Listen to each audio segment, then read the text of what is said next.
There is also a proposal regarding the MCCL. As you're aware, the MCCL has been facing huge financial burden.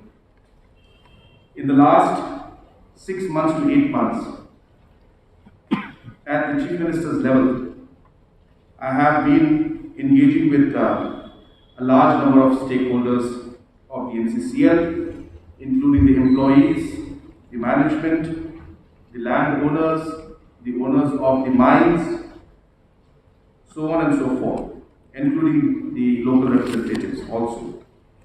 At my level, officially I must have met them 3 times, but unofficially I have met them more than 6 to 7 times. The discussion on MCCL has been as follows. Because of the huge financial requirement and the burden that MCCL is in right now, and the fact that most of the production is not taking place, there was a need to take a decision to how to repair things and move forward.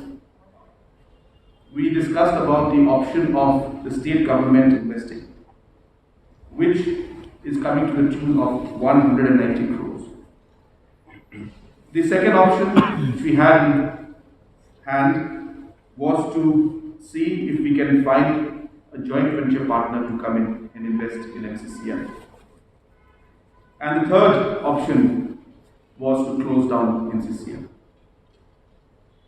So the proposal was brought in front of the cabinet today by the Industries Department to see ways and means in which MCCL can be retrieved. Therefore, keeping in mind the financial constraints that are there on the state and the inability of the state to invest 190 crores at this point in time, it was suggested that a joint venture route be taken. So with that proposal, the cabinet today has cleared the proposal to initiate the process of having a joint venture for MCCL.